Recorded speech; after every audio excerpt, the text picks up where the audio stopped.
and welcome to everyone to our session 12 today. So this is within our day three of our conference. The topic today is educational assessment. We have been discussing different views on this topic. We are now in our second block of thematic sessions, and we will be giving 4 presentations today. Each will have 15 minutes. After each presentation, we'll open a short time for question and answers that I will be reading from the chat. After the presentations are finished, we'll have a longer Q&A. So welcome everyone, and I will start by giving the floor to Mariana Marin. Mariana Marin is Doctor of Pedagogical Science at State University of Moldova. She will be presenting about the paradigm of criteria-based assessment through the scriptures in the general education of the Republic of Moldova. She's also part of our team, and she is part of our Moldova national team, and also a previous learning cycle participant. So Mariana, the floor is yours.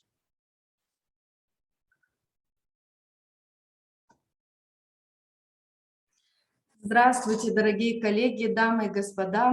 Dear friends, colleagues, and friends, it gives me an enormous pleasure to participate in today's conference. This is a beautiful chance for our self-awareness to see what we are doing in our own respective countries and see how we can influence and impact the changes in the education.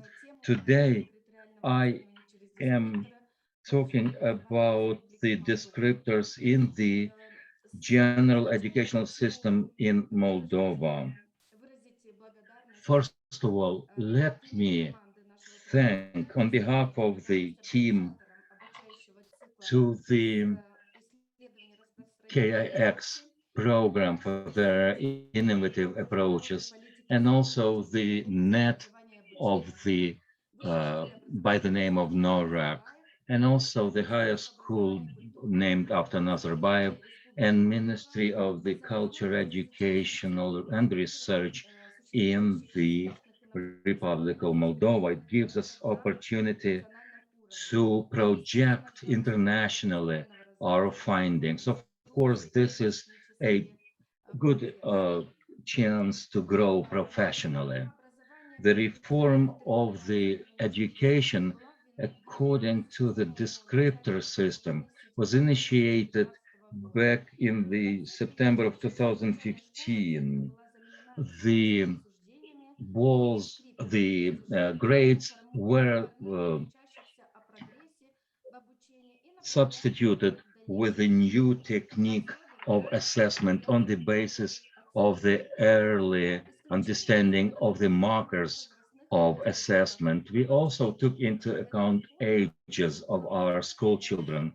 This reform has been very successful through the cascade system of different measures in the rayons, in the particular villages, settlements, and nationally.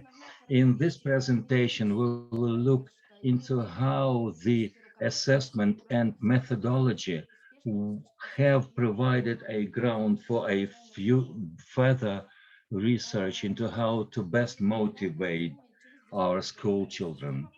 This is a system of constant and differentiating categories when descriptors show us the progress of a pupil without giving particular grades. Descriptor that comes from English means a way of describing something. The methodological basis for this is the foundation of assessment leading to better results and performance, both individually and in groups. This system also leads to self-awareness, self-assessment, and provides for a inner growth of younger school children. The criteria-based system in Moldova, as in other countries, has been implemented nationally. We in Moldova, the Parliament of Moldova back in 2014 all agreed to the proposition that the results of the education must be done through descriptors. Other points in this legislation talks about the strategies that were taken on board in 2015, and they begin with the first grade. As this graph shows, one of the measurements that we have been dealing with is the development of the documents that are talking about methodologies, models of projection, further courses for national trainers, managers, and stakeholders who are teaching pedagogical cadre in Ukraine. We are doing this nationally to reflect international practices to make sure that we are in line with the world community. The implementation started in 2015 up to 2019. We have 35 experts in this field who have been trained, plus more than 7,000 teachers and 295 trainers, plus more than 140,000 pupils were engaged in this process. The major part of the data that we have come from the questionnaires, and currently we are using them. These questionnaires and other forms of asking were developed in November in 2012. This external monitoring is very effective, and they are used as major toolkit to assess the results, as you see on this graph. The innovation particulars, all the general characteristics, cascade system is using the descriptors both locally and nationally. And also we're talking about the institutionalization of the process to be used by both educators and pupils. The methodology of this um, strategy allows us to use descriptors as an effective tool. The suggested innovations have to do with the following.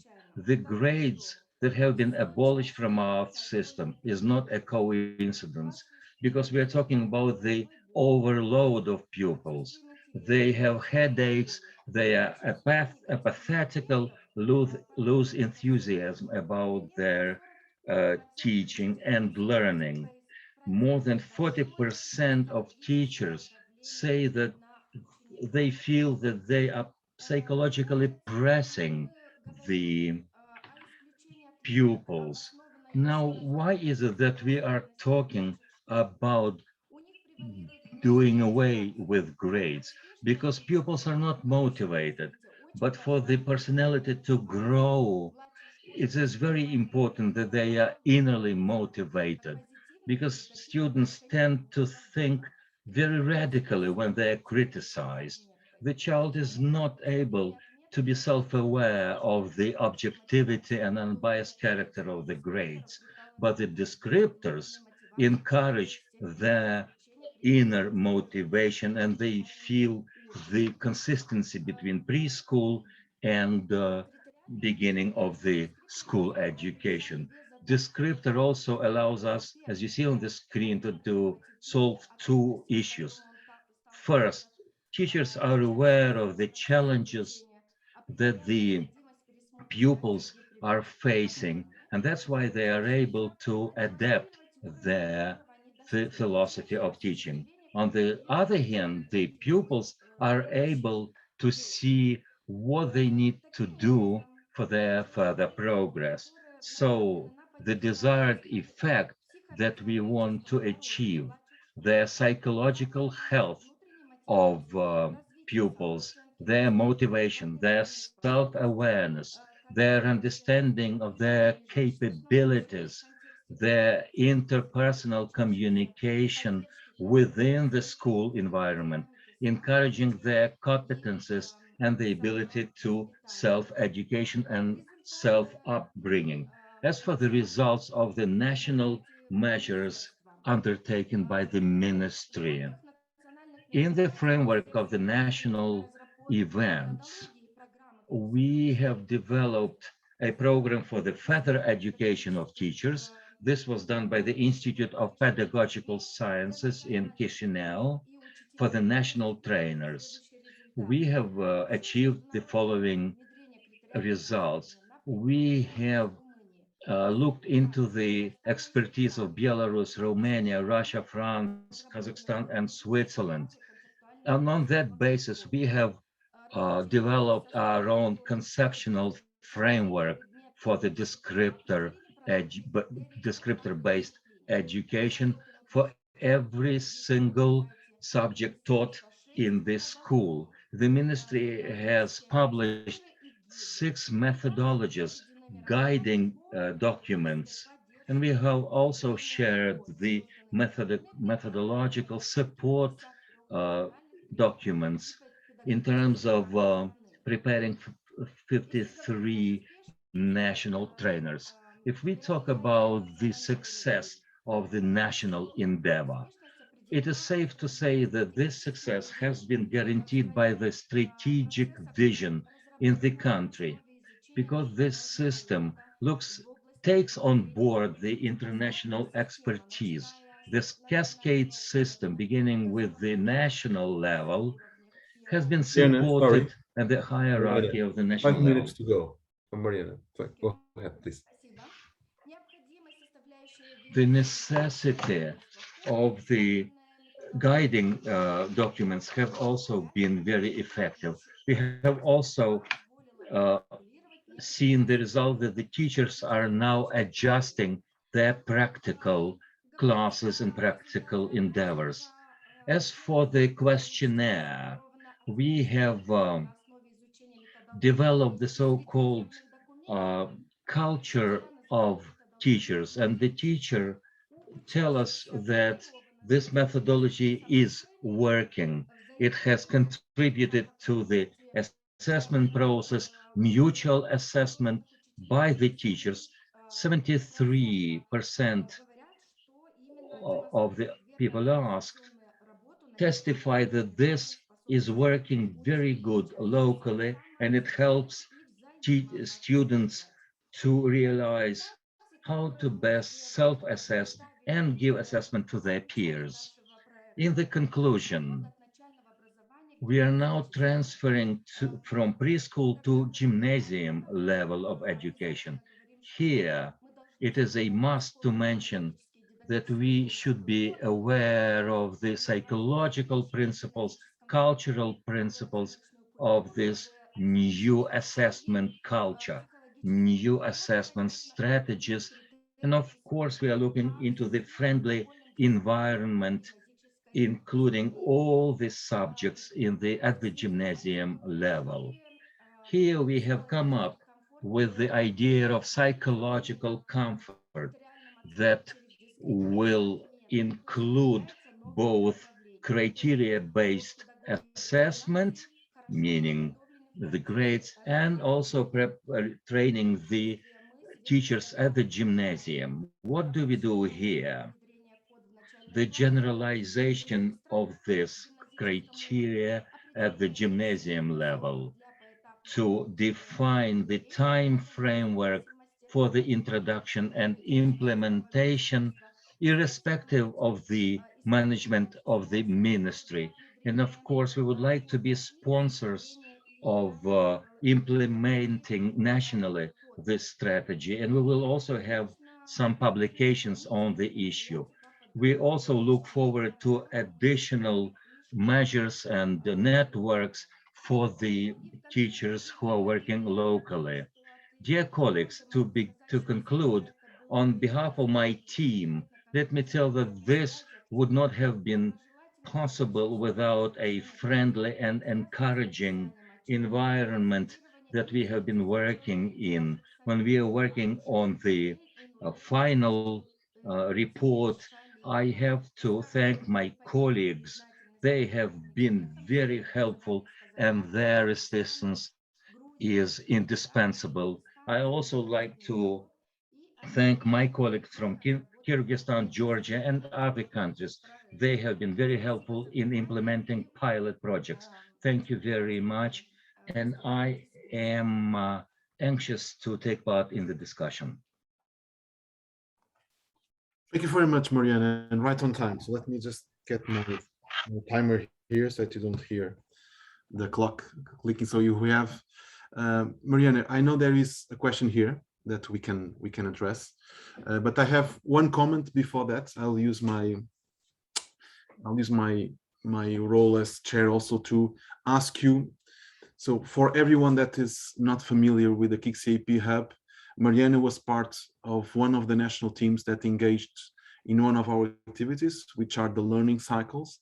This learning cycle, we engage with teams of national experts for them to produce a study on how to scale an innovation.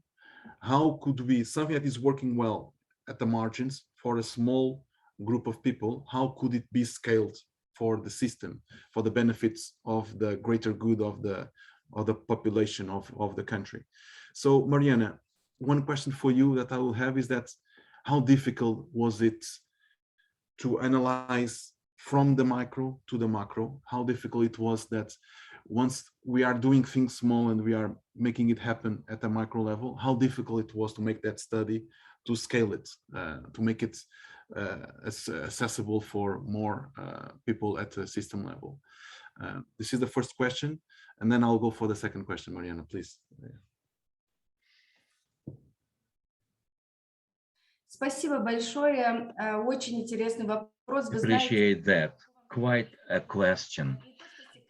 I will tell you something that is an open secret. But when we were working in the team, by team, I mean the Ministry and the Institute for Pedagogical Sciences. From the beginning, we didn't see the wood behind the trees, but the participation in the cycles of education, we were able to see the wood behind the trees. It was quite challenging from the beginning because this was a pilot project. We had 53 teacher trainers. They were using their own expertise in teaching other educators within the framework of our project. Okay, that is good to know that secret, Mariana. There is one more. I will read one more question now, and then we'll move because we'll have more time for a longer Q&A, which was from one of our participants. Let me see if I can get. Veronica, I'll ask you for you to tell me who it was, because I cannot see the chat. But the question was, how did the implementation of да, Юрий Скуба спросил, Okay. как Yuri Cuba asks, what was the impact of the code implementation as compared to the pre-experiment phase and stage? да, спасибо. Вопрос очень хороший, при том, что... This is a good question and a timely one. We have been asking that questions ourselves since the beginning, when we were thinking about the 2015-16 educational year, first grade, about 30,000 pupils in the Republic of Moldova. And naturally, we saw the results perhaps in 2020, when these kids were in the 5th grade, meaning that at the gymnasium level, their teachers, through our questionnaires and through our strategy, the teachers have come to a conclusion that this is a promising project because children have changed. What do I mean? The children didn't lose the interest in education. We were afraid that without grades, students would not be interested in the education and learning. But happy we were to see that the children were quite successful in national testing. I will tell you more. Their performance was better than those children that were not in the experiment. So it tells us that the results are there. We wish that somebody external, somebody from outside would provide an assessment so that we would not be trumping our, blowing our own trumpet. Thank you very much, Mariana. And we'll move now to the second presentation. Deepa Sankar, she's Chief of Education for UNICEF Uzbekistan. And the title of her presentation is on assessing what students learn, implications for reforming education quality in Uzbekistan. Deepa, the floor is yours. Thank you so much. Good afternoon, everyone, or good evening, depending on where you are. I'm really thrilled to have, to be making this presentation in this conference, because I think the conference itself is really focusing on learning as an important area of reforms. So, so to give you a background about what was the study, how did the study actually influence policy, I would like to take you to the global goals. So as everyone knows, Sustainable Development Goals related to education is actually moving beyond schooling and looking at learning. And this was actually a shift from the Millennium Development Goals, which actually looked at enrollments, primary school enrollments, and going beyond that, they only looked at equity in enrollments. So if you look at Millennium Development Goals, I think most of the Central Asian countries were really doing well because of its historical mission. I mean, most of the countries in Central Asian regions have nearly, like universal enrollments, more than 90% enrollments. But then one SDG moved beyond that, and now they say that we need to look at learning. This is because globally, all the evidence shows that economic growth depends on learning, not just schooling or attendance of schooling. Second, there is also a growing concern across the globe that we are facing a huge learning poverty or learning crisis, because those who attend school, they are not able to learn. And so this means in the case of Uzbekistan, we have on an average a mean years of schooling 12 years, but we adjust it for learning, whether we have 12 years of mean years of schooling for children. That's something we have to really look at. UNICEF Global Education Strategy also says everyone should attend school, but every child should also learn. So for strategically, UNICEF wanted to also look at learning and quality aspects than just looking into enrollment factors. But what were the challenges specifically to Uzbekistan? And I think this is also very much relevant to several Central Asian countries. One, quality of education. When I joined the country office in 2018, we called it unknown because there was no evidence on learning outcome. There was no system to measure nationally where children stand in terms of foundational skills. And unfortunately, because there is no systematic way of collecting data on education inputs and processes, we didn't know much about what kind of curriculum, what kind of pedagogy is taking place. What is the nature of instructional time and task? What kind of teaching learning materials are prevalent? There was not enough information.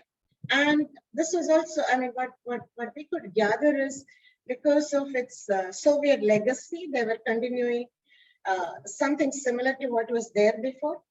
And if at all there has been any changes, it was basically adapting from neighboring countries, which also had a similar past. So this is somewhere we wanted to really know. This was also a scenario when in Uzbekistan, GP had asked us to prepare a new education sector plan for the next 5 years. So the education sector plan has to be evidence-based. It has to be giving information on quality. So it was important that we do such a study. And as I said, there was no information on education quality because there was no proper national assessment system, no education management information system, which is robust and collecting the segregated data. So we wanted to really make education planning evidence-based and, sort of expand the horizon of education sector reforms. So basically what we did was started this study. So our aim was actually looking at where are children in Uzbekistan at the end of primary education, which is grade 4. What do children know? What is it that they can do in terms of foundational skills? What are the factors which correlate or influence learning levels of different children? And what is it that we can do with the results? So basically, this was actually, given that we had limited time, we wanted to really, demonstrate to the government that this is something important. As everyone says, what gets measured gets managed or gets done. So we wanted to demonstrate. So what we did was, we went for a nationwide, nationally representative study, selected 268 schools on a very robust sampling method. So this covered around 7,000 plus students. We tested grade 4 children in reading comprehension, maths, and science. The test items covered both content-related areas as well as cognitive domains. I will show the results and then you will know. And test items were basically following the TIMSS and codes, adapted from that and created for Uzbekistan context. And we used item response theory analysis to calibrate the raw scores into a scale score, which means every result was averaged at 500 and a mean of 100 and a standard deviation of 100. So, and then we used multi-level, multivariate, hierarchical linear modeling to identify factors that either contribute or hinder learning among children in Uzbekistan. I will straight get into the results so that it is easy for us to discuss policy implications. So what are the results? So what we see is children are able to understand whatever is presented very directly, very clearly, simple information. They can also do basic numeracy skills, but children are not able to do like an evaluation of what is there in the text given to them, solve general problems, understand strategies, and this is basically what we call as applications and higher order or critical thinking skills. So basically, if children are able to learn through rote memorization, but they are not able to apply the knowledge for better skills or solving higher order problems. The graph here, those who do not read English, basically the left-hand side graph presents the content domain which we tested. And we see that as the content domain also goes more complex, in whether it is in language, maths, and science, the children's learning levels are much lower. So this is basically the average percentage of score or average percentage of children attain those skills. But when you look at the right-hand side graph, what you see is, the gradual decline. So as I mentioned, because of rote learning, knowledge and understanding, more children are able to do that. But when it is like, if it is a simple question of 5 plus 2, children probably are able to answer. But if someone says there are 5 apples and I'm going to give you 2 apples, how many you will have? Then the child has to apply the knowledge that this is a addition, single digit addition. And then similarly for using it for a slightly more complex questions, which is relevant to the primary grades. What is also important is not only children have average score as limited, but if you look at it, there are high performing schools, low performing schools.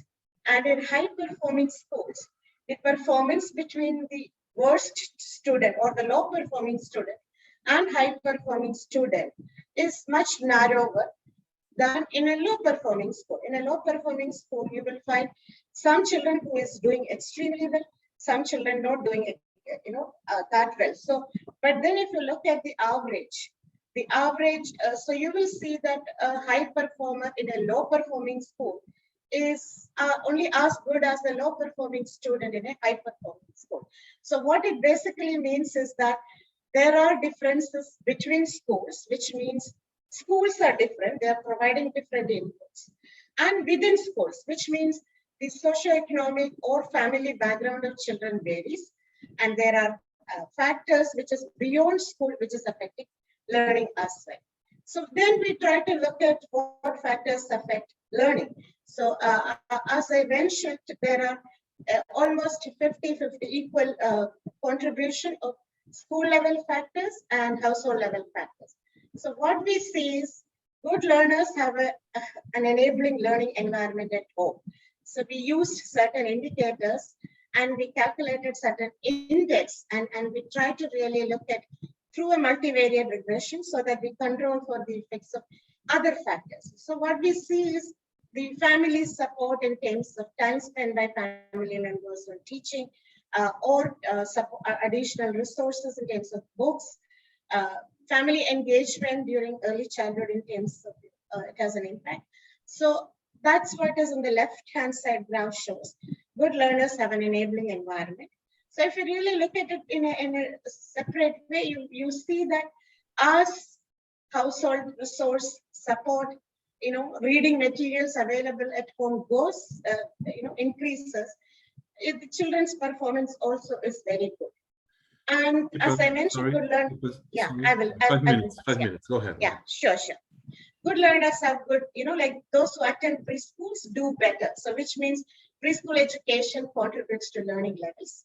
Those who study in a language which is both common in school and home, which is like we talk about the importance of home language. So language matters. Those who have opportunity to speak the same language have better scores. And now coming to school level, within school, what happens? So one of the important things is, how children feel. I mean, we talk about safe and enabling learning environment. So children who actually reported that they have been subject to some amount of bullying in school, they were not doing as good as children who felt that they were free, they were supported, so they were actually, feeling comfortable. One important thing is, I think the McKinsey studies in 10 years ago talked about, how the education system or the learning is as good as the teachers. So students who are taught by qualified teachers, they perform better. So teachers matter in learning. And we also see that, probably there are good teachers who is influencing learning, but not the training program is enabling teachers to do better. So what we see is teachers who are doing well is not finding the teacher professional development programs useful. So basically, it shows the inadequacy of the training programs. So coming to the policy level, in UNICEF, we talk about reforms, which is aimed at learning there should be reforms at the system level, there should be reforms at the school and classroom level, as well as reforms at the community level. And some of the things which is related to learning, curriculum, national learning assessment system, quality assurance system, teacher, professional development, institutional development, these are all at the system level. And teachers, the inclusion and equity within class.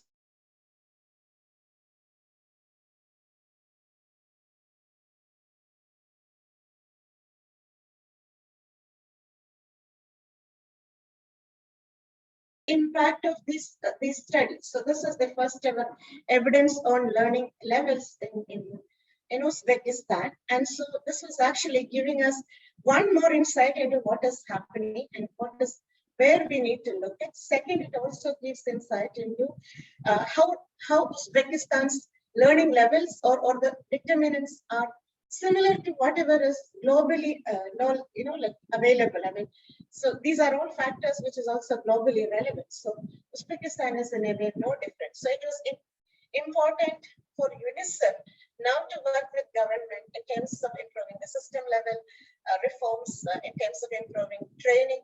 And one UNICEF's education program in Uzbekistan, we remodeled it around systemic reform, support at the system level, support at the curriculum level. This is directly coming from the learning profile profile itself, and capacity building for teachers to deliver and impact learning.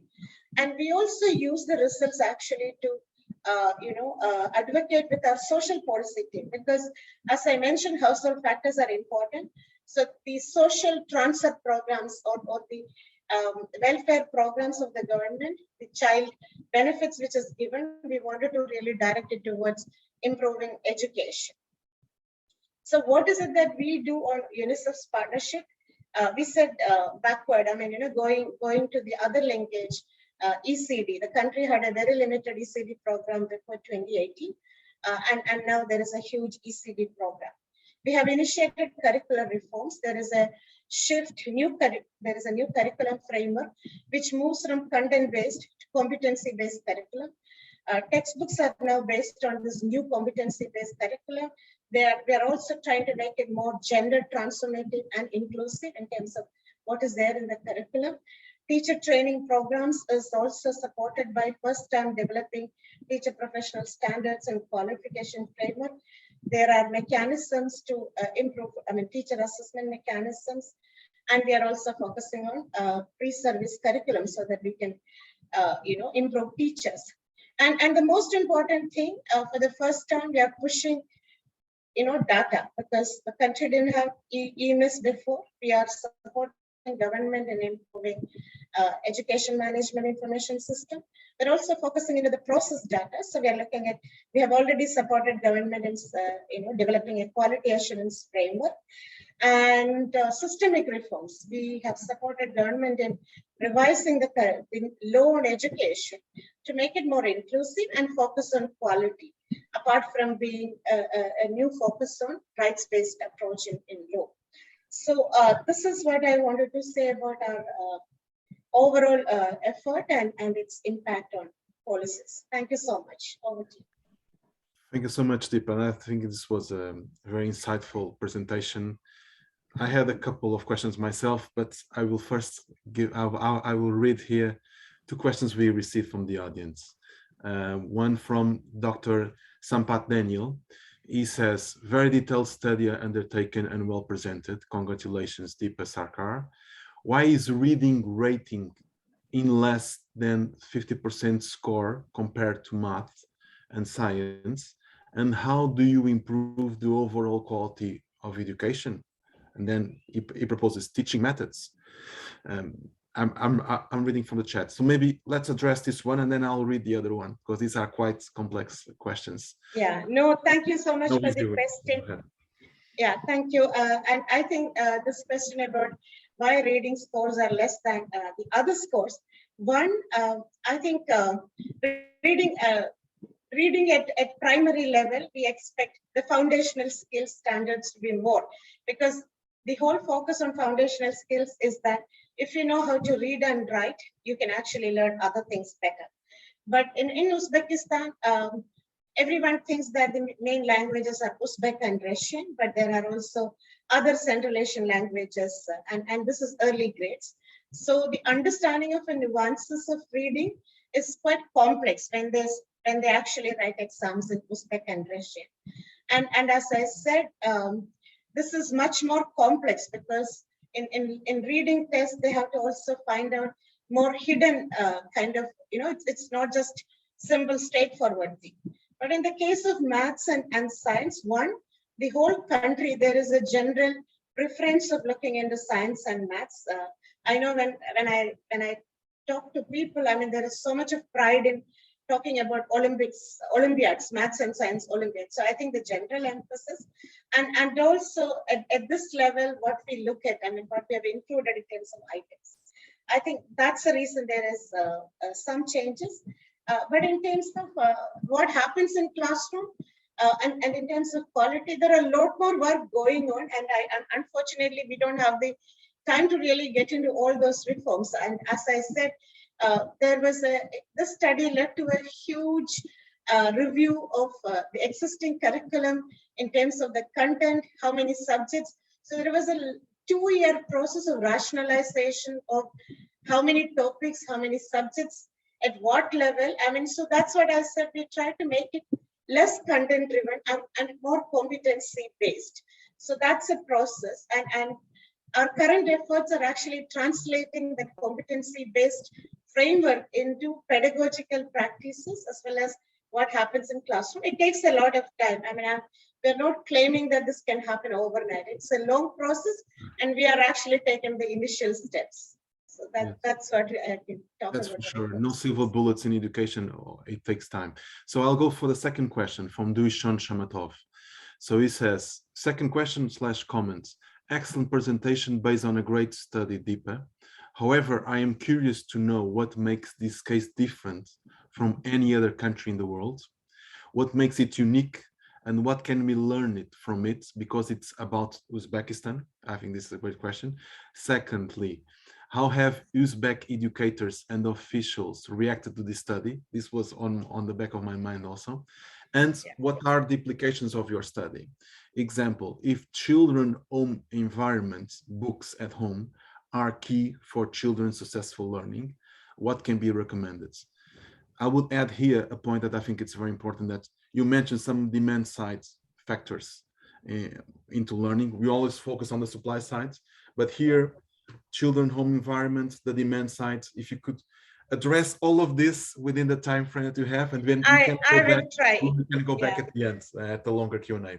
Yeah, no, so I just want to say that this, one of the things we try in UNICEF Uzbekistan offers is that we don't want to impose any programs or any studies on the government. We want it to be demand driven. So we actually generated, it was basically advocacy with government. And we said, why don't you do it? So it was a very participatory program. So the actual implementation in the field, the curation of items into Uzbek language, verification of the tools, the evaluation of students' learning, the answer sheets, everything was done by experts within Ministry of Public Education, Uzbekistan. UNICEF brought the idea, UNICEF brought the expertise in terms of analyzing the data and converting the results into policy reforms.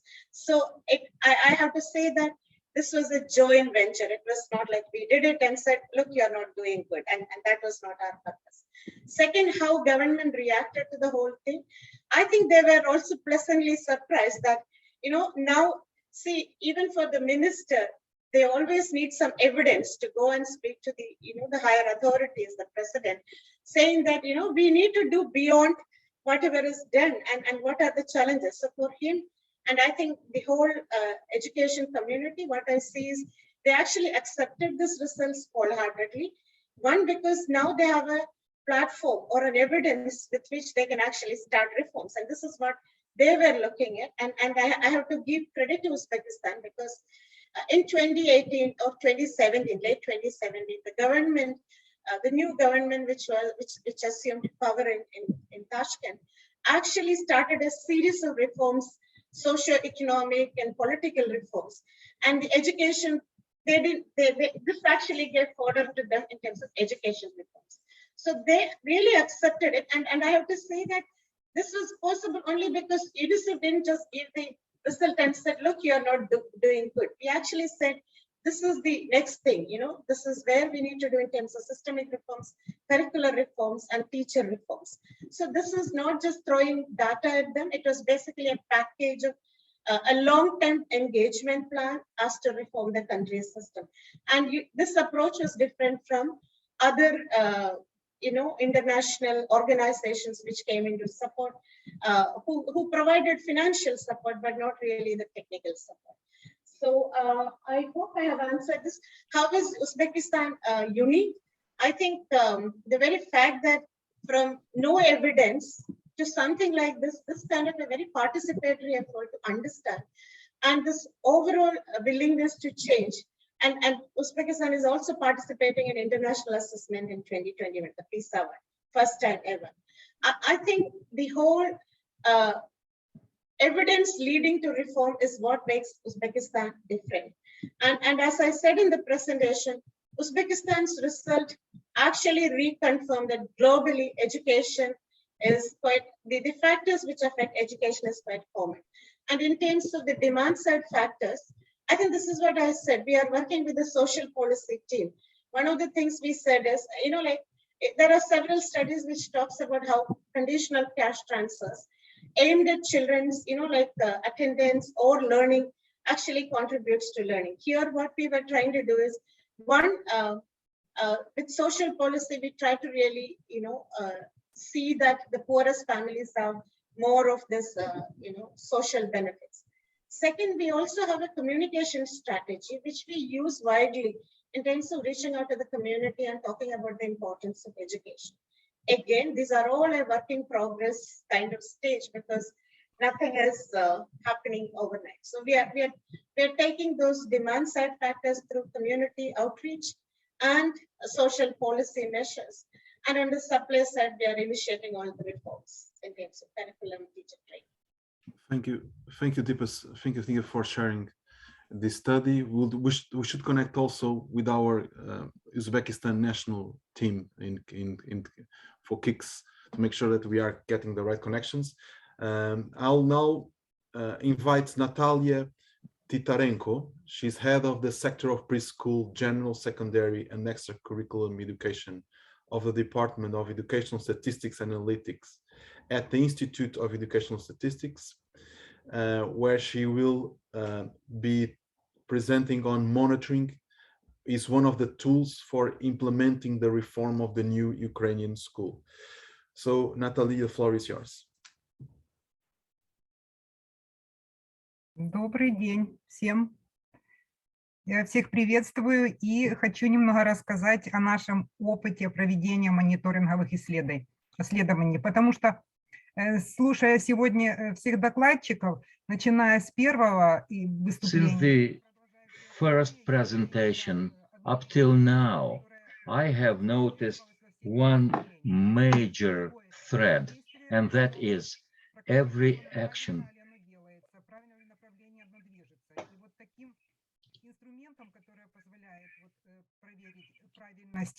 действий любых каких-либо есть, по нашему мнению, это мониторинговые исследования. Sorry, Natalia. I think there is И их роль в принятии политических решений. Что? Наталья, одну секунду. Настроится переводчик. Проблема с переводом. Одну секунду. We were missing the English interpretation. Can we check again? Can you continue, Natalia? Can you go back a little bit? Because we lost the initial part of the presentation. We'll compensate the time, Natalia. Sorry about that. Can we check if the interpretation is working?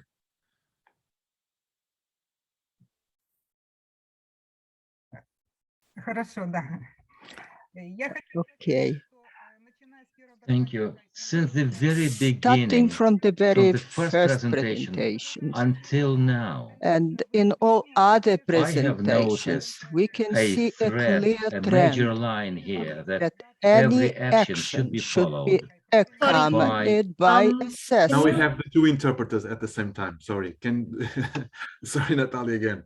Can just either Larissa or Alexander, one of you. Okay, I shall do it. It's my turn now. Okay, Larissa then. Thank you. Natalia, again, I think the third time will be it. Please, Natalia. Ага. Продолжай. Хорошо, спасибо большое. Okay, thank you very much. I continue. Just look what I want to tell you about. When our institute was established back in 2014, our institute is quite young, we started thinking what interesting study we can conduct. Before that, we didn't have experience of conducting all Ukraine national monitoring studies in education. So what we decided? To conduct the study of the role of social economic factors, their impact on the level of education of graduates of secondary school. When children graduate school, they pass external independent tests, and 2 marks are given for each subject test. One of them is based on 12-point system, and this mark goes to graduate certificate. And the second test, second number of points, is important for admission to higher educational establishment. We decided to conduct a survey on the basis of a questionnaire, and we conducted correlation between the result of external independent testing and survey the answers of the children. And the results of students studying in rural areas were much worse than those who studied in urban school. Same as children with low income, with poor social conditions. The results of external testing were much worse than from rich families. This data became the basis for big discussion. Nobody knew about that. Why nobody paid attention to that? And that was the basis for reform of general secondary education.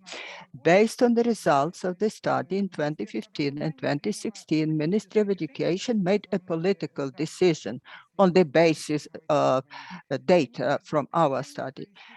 They made a political decision to reform general secondary education, new Ukrainian school, NUS in Ukraine. In parallel with that, the new state standard of the school was elaborated. In 2016, the concept was elaborated, started from September 1st of 2017, in order to pilot the new standard of basic secondary education.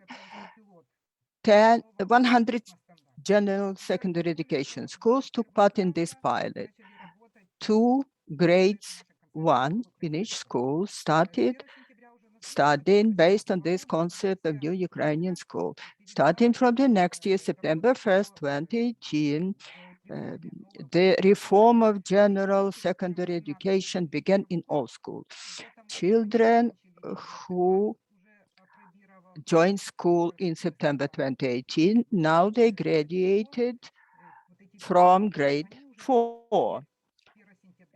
From September 1st of this year, they are in grade 5. This is basic secondary education, so they take part in other pilot for the new state standard of basic secondary education. 143 schools volunteered to take part in this pilot at the national level. There was the order issued by Ministry of Education confirming that. But in each region, we have some regional schools who agreed to participate in this pilot testing of the new standards as well. What is the essence of the new Ukrainian school? What components are included? Many of you probably know this component. For instance, key competencies for life, transition from methodology of acquiring knowledge to acquiring competencies, pedagogy of partnership. Not only a teacher and a pupil work together, just teacher is telling and pupil is listening and acquiring the knowledge. They work together, not just 2 of them, but the third participant is engaged, parents that are also interested in quality education. Next is motivated teacher. A teacher is given academic freedom. Teacher is free to choose methods of teaching, methods how to improve his or her qualification. Next is education based on values. It's very important to develop the personality, citizenship education. Then new school structure. What it means. In the senior classes of school, there will be the profile learning, and it will last 4 years. So total number of years will be increased to 12 years. School autonomy and quality of education. Decentralization reform is taking place in our country. In Ukraine, And that allows authorities at local level to formulate their regional policy, same as schools at regional, local level can develop their policies themselves. Fair financing and equal access. Now we have the state-run system. Educational subvention is transferred from the center to the region. Money is following a child. Money is allocated to school based on number of children, hence the salary of the teachers. There are many factors that influence it and calculate the amount of this subvention, of this transfer from state budget. Modern educational environment. Additional subvention, additional money is allocated from central budget to local level to modernize educational process, to make it more modern, more adapted to children's age for junior children. In compliance with these components of New Ukrainian School, we chose the areas of our study. First area of study was organization of educational activities of students in the classroom. What new methodologies, what new technologies students used when teaching the students. Educational environment compliance is also the requirement of new state standard of primary education. The results of educational activities of students, we don't take the marks. In junior school, in the primary school, marks are not given to students. The teacher gives descriptive assessment of the performance of a child, not giving a particular mark. And we assess the perception of this new idea by getting to know the opinion of teachers, opinion of parents and pupils, and the need for further teacher training. New Ukrainian School, it is a reform. Teachers, the education they got when they were trained at the universities was not based on this new reform concept, and therefore upgrading qualification of teachers is needed to be able to teach in New Ukrainian School. These are results of two studies. The first is the pilot that was conducted in the first year. Who was engaged? Respondents were different, at different stages. Teachers, parents of students, principals of school, deputy principals, headmasters, and regional trainers, regional departments of training, the teachers who took part in this pilot. They were taught the new methods of teaching.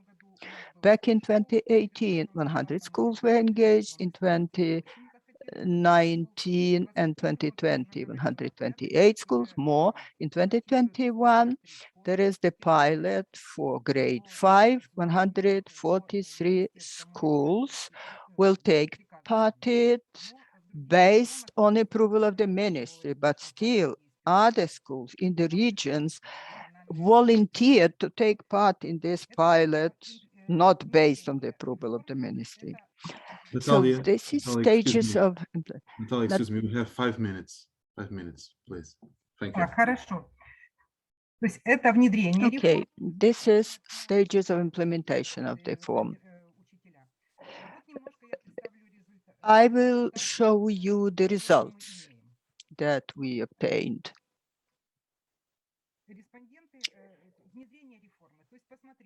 In implementation of reform, what we can see, we compared what we had in 2018 at the beginning of the pilot and 2021.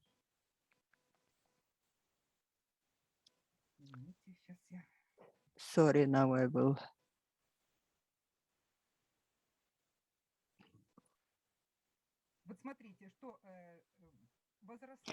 Just look. number of teachers, or percentage of teachers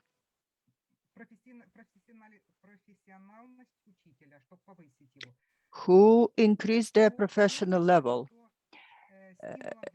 They said, what was the incentive for them to raise their professional level? They said, when asked in the questionnaire, they want to upgrade their self-realization.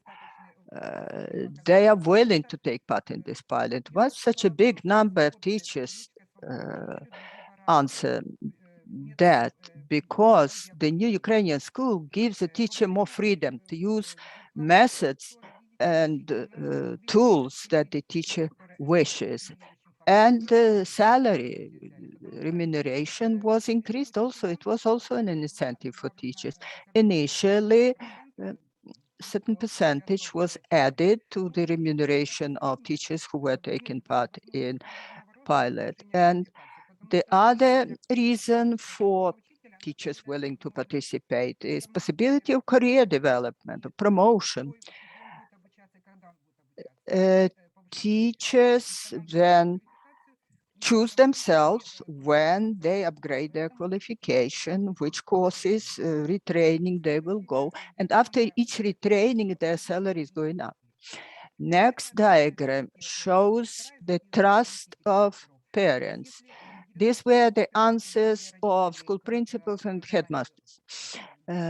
If in 2019, there was the increase of parental confidence in new approaches, but in 2020, you see decrease of trust. Because of the COVID, schools switched to distance learning, and therefore trust decreased. And parents are fearing that this year, 2021, also we shall have lockdown and schools shall switch to distance learning. And that is one of the most important reasons of decrease of the trust of parents. Next is what expectations teachers have. 22% of teachers said that they are fully satisfied. Their expectations of reform completely implemented. 4% of teachers who didn't expect anything, actually. These were teachers above 60 years of age. Same teachers provided answers to other questions of the questionnaire that they have problems with teaching based on new Ukrainian school. They are not accustomed to these methods and they didn't expect much. Last diagram, results of this study, negative or positive attitude to reform. How attitude to reform was changing? School principals, they assess the impact of reform on education quite careful. Deputy principals, headmasters are more optimistic and they're not afraid to express their opinion. And the last but not least, since my title is how all these results impact political decisions. We are not just collecting data for the sake of data. We elaborate recommendations and we present our analytical materials both to Ministry of Education and other authorities, and the minister is using our materials to develop reform further. And Institute of the Modernization of Educational Content, they use our results for their work for improving the content of education. So a part of Open Data Program, all information is on the website of our institute. That's it from me. Natalia, thank you. Thank you so much for your presentation, for bringing us the perspective from Ukraine, which I think it's also valid for our fellow countries here. Natalia, I invite the participants and the fellow presenters to include any comments or any questions in the chat. We'll have time for a longer Q&A at the end, but I have one question also for you. I'd like to hear from you. I understand that this has been a reform that has been in pilot stages. I'd like to know if you have, how are the plans for scaling this reform, the iterations that the government has been through? What can you tell us about that process of scaling? And we just received another question, and then I'll read it, Natalia. Так, спасибо за вопрос. Thank you for your question. My second slide was about that. We had a pilot program only in 2018. Starting from 2019, all Ukraine is taking part in this reform. Primary school is in this reform. Pilot classes, they are in the reform 1 year longer than others, but for 3 years running, all schools, all public schools in Ukraine are working according to this reform curriculum. Okay. So we have, thank you, Natalia, thank you for that clarification. We have one comment here. It's not a question, but it's a comment from Dr. Sampat Daniel. Very interesting study of bridging the gap in the quality of education among the city schools and the rural schools. Also the strata of the students in the schools, the rich and the poor.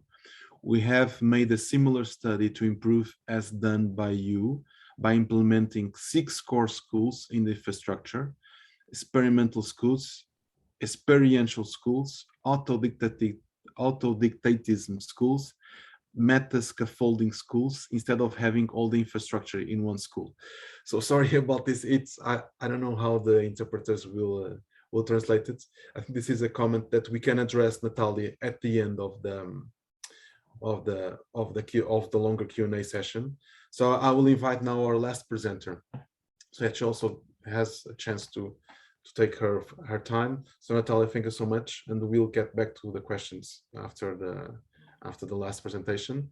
So I'm introducing Janat Musina, teacher and former chief analyst at the Information Analytics Center at Nazarbayev Intellectual School.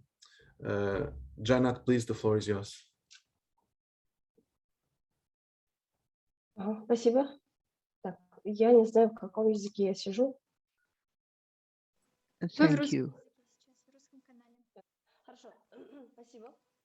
Презентация будет на русском языке. My presentation will be in Russian. Я очень рада участвовать сегодня.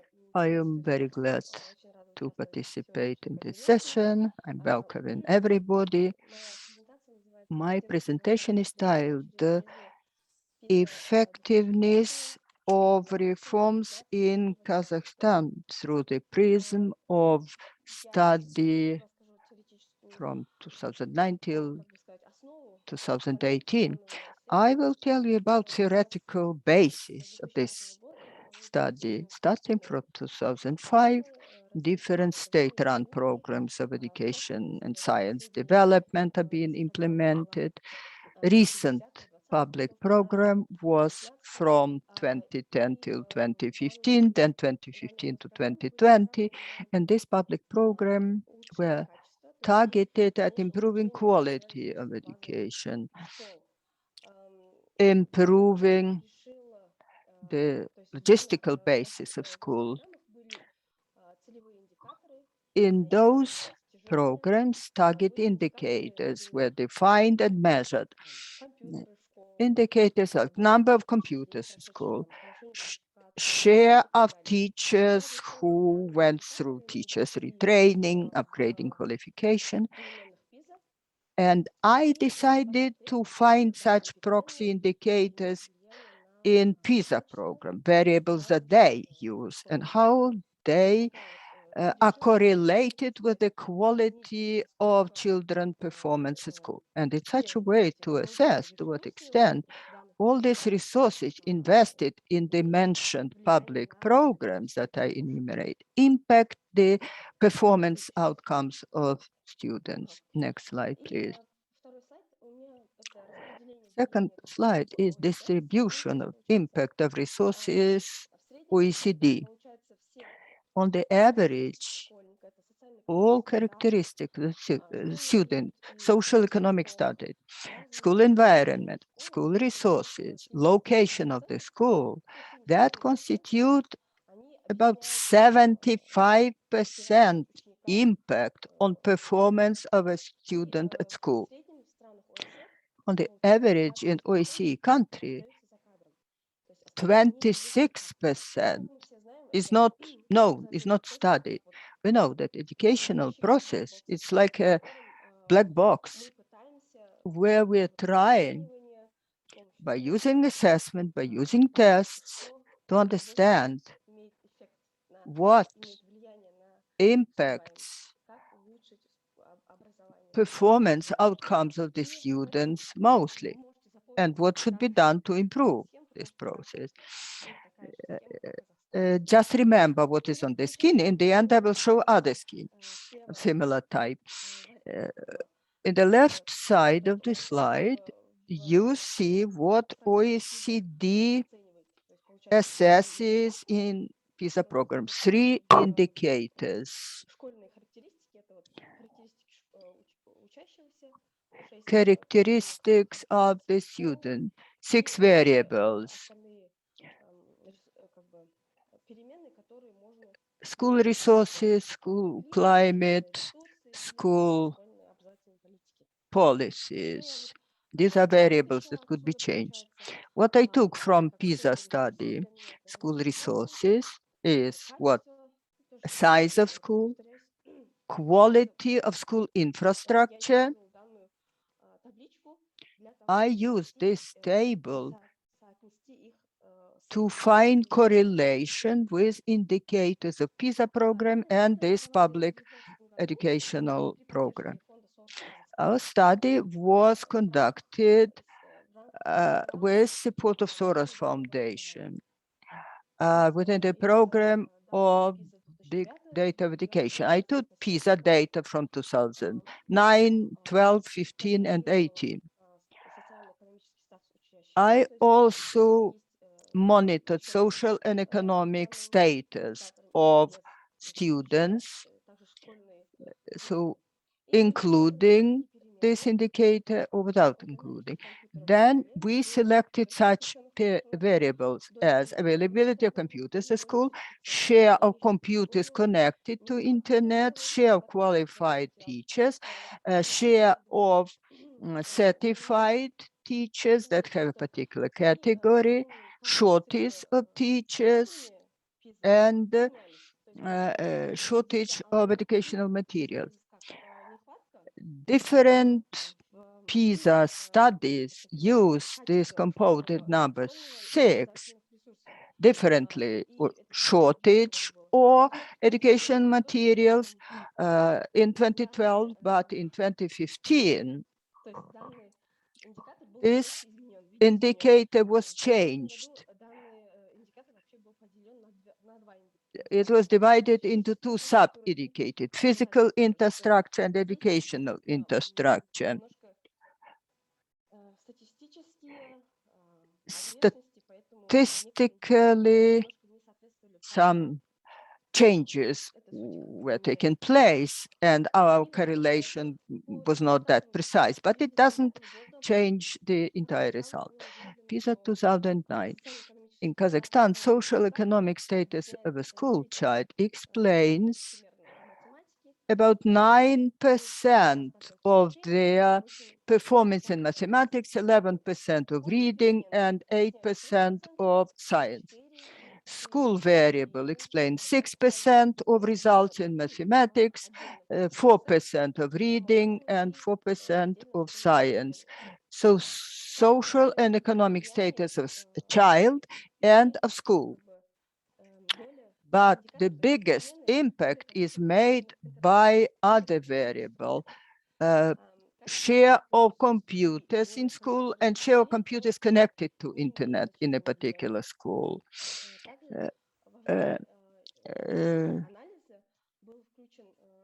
Quality of educational resources didn't impact very much. We included both schools with Kazakh language of instruction and other schools. And when Kazakh language was engaged, impact of school resources on quality of education was even bigger. 2012, social and economic status of a pupil remain. The impact is at the same level. Impact of school resources is changing. Previously, it was 6% on mathematics. Now it is almost 2%, but the biggest impact is made by the variable share of computers connected to internet. PISA 2015, we see that drop of social economic status impact. 4% mathematics, 6%, less than 6% reading, and 5% on science. Later, we shall discuss why such difference happened.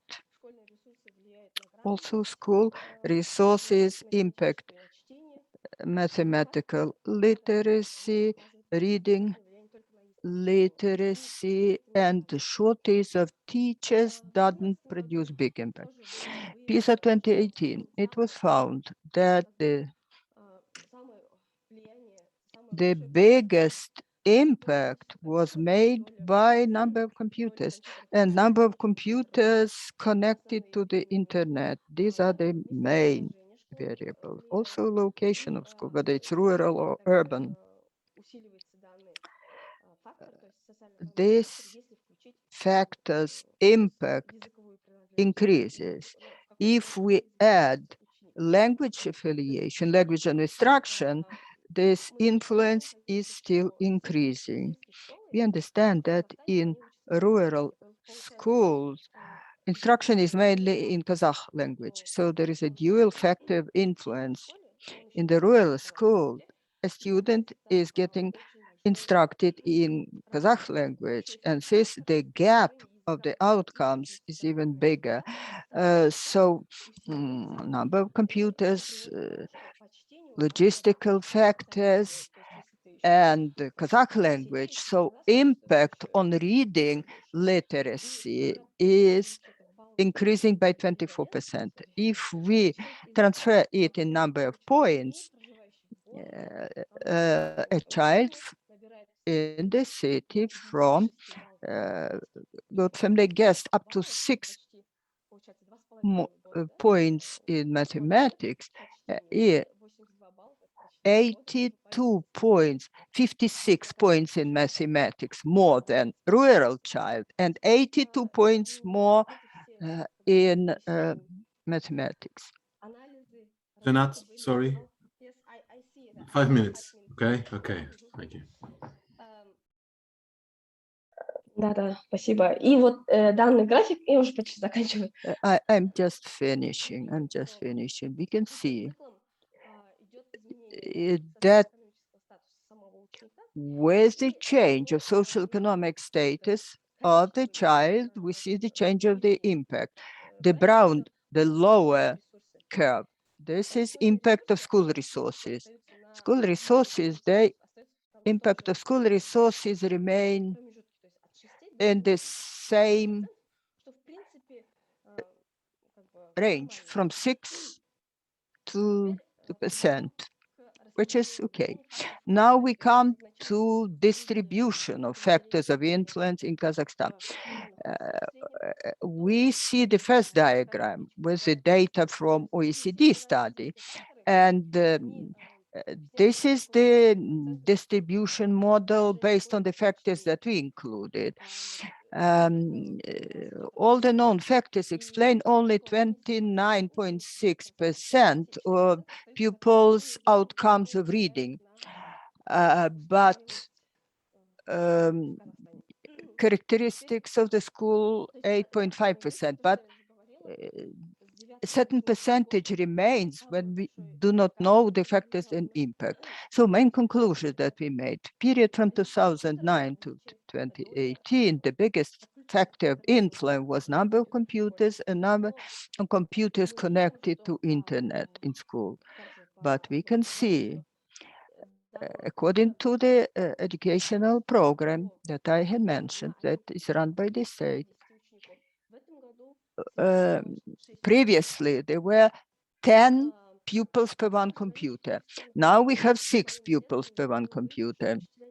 We found that teachers do not have statistically important influence on the quality of education.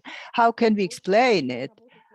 Teachers are working to get more attention to best pupils who win at the Olympiad contests, and the indicators get higher, and therefore the impact of teachers low. PISA study assesses average schools and average students, and the impact of teachers is more. Other factors that we found: low quality of teachers themselves, low quality of teachers training at university, low qualification. Many teachers go through distance learning, so quality is not that high also. Other reasons: OECD member countries achieved their level of 500 points of PISA before 1970, but former Soviet Union countries, our countries, do not get this number of points because social and economic conditions in our country were much lower, and the Soviet approach was that we are all equal. And in OECD countries, material resources in school were much higher. And other interesting fact, for Kazakhstan to achieve average number of points, we need 263 years to achieve, 263 years to achieve such high result. That's it. I hope my presentation was interesting, and I tried to explain the results of my study. Thank you for your attention. Thank you, Jamat. Your presentation was very interesting, and let's not keep our hopes down by these numbers that sometimes we have, that it's going to take 200 years. It's maybe we can have learnings. This is why KICS is so important, that initiatives like KICS and that countries can learn with each other, that we can make the learning curve faster. So hopefully your presentation also contributes to that, Jamat. So we have a couple of comments here that I read now.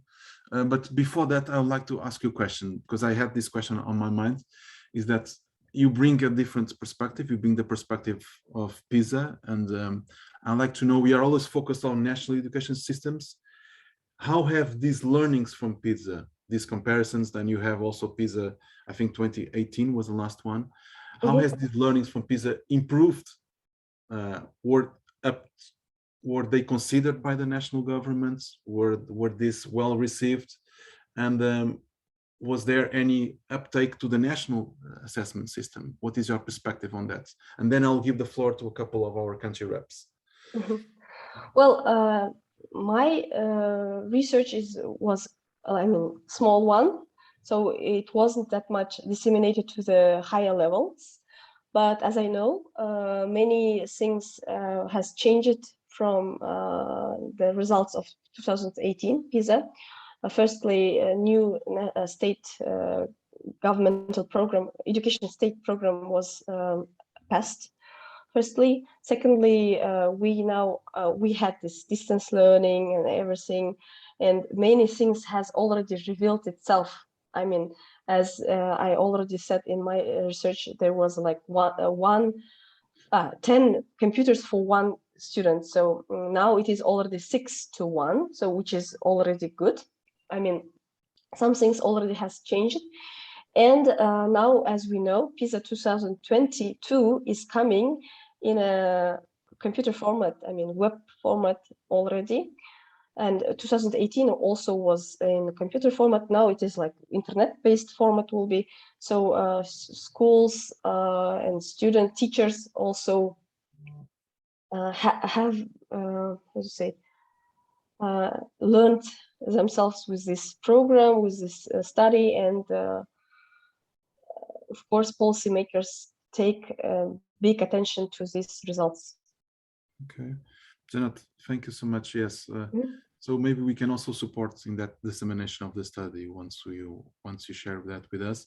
I'll now propose that I will give the floor to some of our country reps for them to pose their questions orally. So now I will open this so that the questions go to any of the presenters, and I'll first give the floor to Duishan Shamatov. He's one of our KICS country representatives. He was participated in our first KICS EP podcast. Please, Professor Duishan Shamatov, the floor is yours. Большое спасибо. Я попробую на русском. Мне очень понравились все выступления про Молдову. I'll be speaking Russian. I enjoyed all the presentations about Moldova, Ukraine, Kazakhstan, and Uzbekistan. But let me put a question in this way. We are now discussing the issue of assessment. I'm not talking about assessment in particular, but I will go to Ukraine. Natalia, I was very much enthusiastic about what I heard from you when money follows a kid. Once the reform is successful, could you please dwell on that idea? Despite all this negative attitude towards cheap finances, we don't want to leave anybody behind. Yes, there are schools in rural areas. We don't want to have those rural schools to be closed. What do you say to those schools that are not financed? They don't have enough children. When I heard the presentation from the ministry, I heard them to say that they are inclined to finance richer schools, the schools that have bigger uptake of children.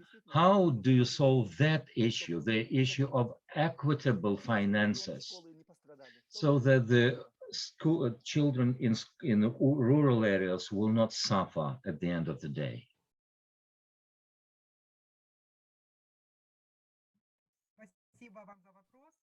Thank you for your question. I will do my best in answering. I'm not into that question, but I will share with what I know. One, thank goodness it was not us who were developing the idea of educational subventions. It comes through the idea of All Ukrainian Project. I remember the coefficients, and it looks like this. In the rural areas, you have the coefficient higher than in other areas. If you live in the areas where there are fewer children, it means that those teachers will receive more than teachers in the city schools. Thank you. This is the way it should be. Otherwise, you will end up with a big gap. There will be a social tension, which is not good, and it's not equitable. Thank you. Okay, thank you so much. Any other participant like to come forward? Please raise your hand.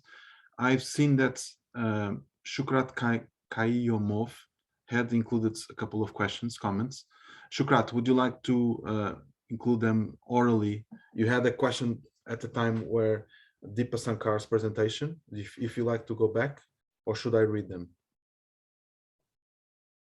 Please. Hi, thank you for, it was really nice, very interesting, and I enjoyed it a lot.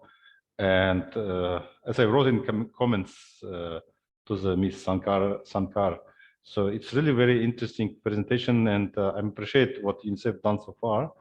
But I believe that national assessment system would be quite an important for Uzbekistan, because we do not have at all any assessment system, and we just don't know how to measure our reform effort.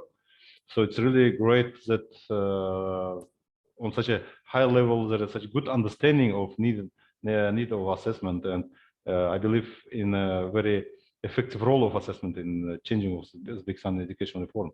So my question would be, it is a very expensive toy, as we say, to establish such an assessment system, because we don't have a good assessment specialist at all.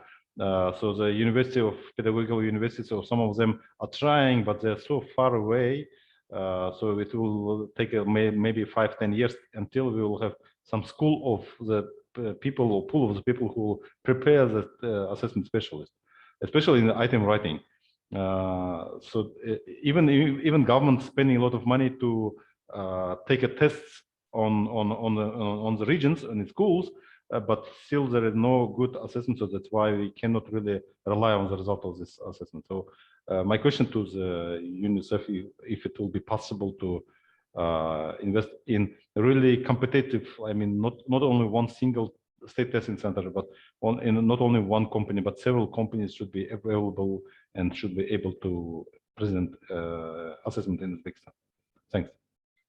Yeah, thank you for that question. And I want to actually also expand the focus on assessment in Uzbekistan. So we are not only, on one side, we are trying to build capacity in terms of various components, and also developing a system for national assessment system. And on the other, we are also, as part of our work on curricular reforms, we are also trying to reforms how formative and summative assessments are carried out in classrooms. So it's an ongoing process. On national assessment system, we know very much that our resources are limited. So what we are trying to do is mobilize all the development partners, particularly international financial institutions like the World Bank and Asian Development Bank. Also a new player is Islamic Development Bank. So we're trying to mobilize their support. And the good thing is UNICEF led the coordination of local education group for a long time. We are still doing it. And we had a major, I mean, we supported government in developing the education sector plan. And that has now become kind of a roadmap for developing education system. So we are reaching out to international financial institutions to ensure that whatever we do is continued for a longer time. And I believe that systemic reforms is not a one-day process. It takes a lot of long-term kind of process. So one of the things we are also trying to tell the government is, don't punish people if things are not there in one day. You know, that culture of you put something today, you want result tomorrow, is not something that we can expect in education sector. So we need to also ensure that the government understand that curricular reforms or reforms in assessment is not like a 2-month process. It's perhaps a decade-long process of reform. So our effort is mobilize more resources, again build capacity of national institutions, and also do advocacy with policymakers so that they do understand and support it as a long-term process. And we are definitely working on national assessment system building in Uzbekistan. Thank you. Thank you.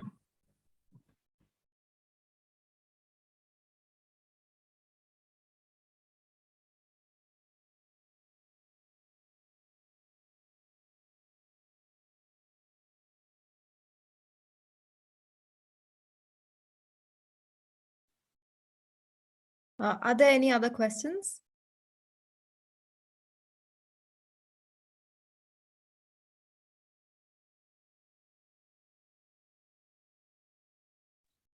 Anika, can I make a suggestion, and this is to the kids as well. I have worked in some other regions where there are regional assessment systems, like the Southern Africa has SACMAC, Northern Africa has a very French-based regional assessment system. I do see the importance of having a regional assessment system for Central Asian countries, given their very unique history, shared history, Soviet legacy. And one of the things I see is maybe because of the centralized nature of education reforms happened during the Soviet Union period, you see that if you take the TIMSS or PIRLS or even PISA test, you see that actually Russia is among the top performers in many of these tests. I mean, they're at least in the top 10 or top 15. But whereas most of the other countries are not really in the top. I mean, so I see that perhaps during the Soviet times, there was no trickling down of capacity in terms of learning assessment. Second, the only country which was at least doing better from Central Asia or participated in international assessment was Kazakhstan. And I was actually thinking while listening to the last presentation, I mean, in between there was a controversy about the data collection system not being as expected by the OECD, the PISA, and hence they're not even really recognizing the last results from Kazakhstan. So I was actually thinking that similar to what happened, like for these countries to build capacity together, share their learning experience, and make learning the focus, I think there should be some kind of a regional learning assessment system which takes into account the curriculum, the linguistic factors, and various socioeconomic determinants which is shared, which is very common to most of these countries. So this is something if GP kids can do, I think that will have a long-lasting shared impact on the region in terms of looking at learning. Oh, thank you so much for that comment. Oh, Jose Luis is back. Yes, so I can I'm take here. over Sorry, again. I was disconnected. Also technological problems here, so I'm back. But I see that we are a little bit over time, and I think we should close now the session, and we should thank all our presenters, all our participants. This ends our day 3 of our conference. And Anaka, can you share the slide that shows that's our day 4? So we'll have the last third day of October with our day 4 on the KICS EPIC conference, which will be on teacher quality. So we are going to talk about teacher training, all the different factors that contribute to what we want to achieve, which is quality education systems. And quality learning for our children in our countries. So we'll start the day 4 with a keynote address by Fred Olfendam from Open University. She's leading a KICS project on teacher professional development. So she brings also the perspective from KICS research into our conference. Then we'll have thematic sessions that will cover the different perspectives of teaching quality and all the dimensions that involve it. So we hope to see you again on the 20th of October for our final day. So thank you so everyone and all the presenters in our session today. It's been a pleasure. See you. Bye-bye.